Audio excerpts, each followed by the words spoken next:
Debashree Samajdar sweet blog চ্যানেলে তোমাদের সুস্বাগতম। এখন আমি আছি পুরীর স্বর্গদ্বারে। রাস্তাটা জাস্ট তোমাদের দেখাই আর ভারতীয় আশ্রম সংঘ দর্শন করাবো। এই রাস্তাটা আসছে সমুদ্রের ধার থেকে স্বর্গদ্বার। এই রাস্তাটা দিয়ে গেলে খানিকক্ষণ হাঁটলে, মিনিট 20 হাঁটলে জগন্নাথ মন্দির দর্শন করতে পারবে।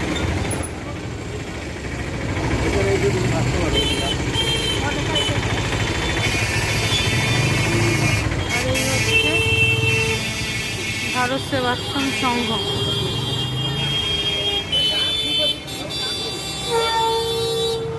এখানেও থাকার ব্যবস্থা আছে।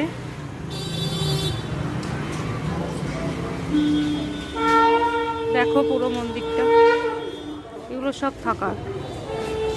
তো এখানে ভোগ খাওয়ারও ব্যবস্থা আছে, আগে থেকে যোগাযোগ করলে পাওয়া যাবে।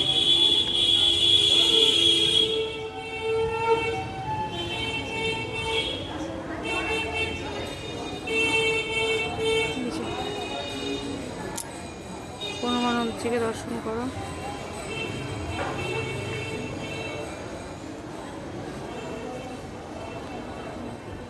দেখাই মূল মন্দির থেকে। এই যে এটা হচ্ছে সামনে স্বর্গদ্বারের রাস্তা, এটা ভারতীয় সনাতন সংঘের গেট।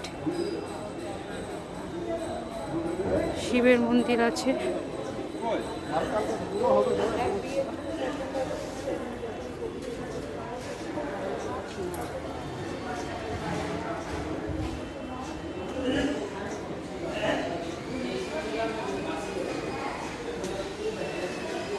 এই যে প্রচুর ব্যবস্থা থাকার, অনেকটা এরিয়া জুড়ে মন্দিরে থাকার ব্যবস্থা আছে।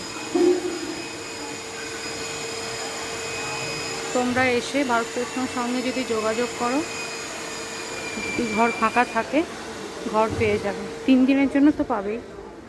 আবার সকালের টিফিনটা আর সন্ধ্যের টিফিন চা, এই আর সকালের চা, এই ব্যবস্থাটুকু নিজেদের করে নিতে হবে। বাদ বাকি লাঞ্চ আর ডিনারটা এখানে ভোগে পেয়ে যাবে। দাঁড়া, মহাদেবকে দর্শন করে।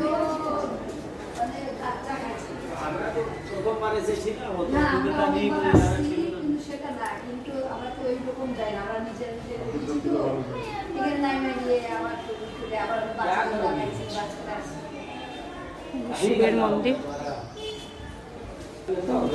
চলো, এ পর্যন্ত এখনো সমুদ্র দেখা হয়নি। জগন্নাথ দর্শন করে এলাম, ভারতীয় আশ্রম সঙ্গে এলাম। এখানে কিছুক্ষণ থেকে তো আমরা যাবো হচ্ছে সমুদ্রের ধারে। তারপরে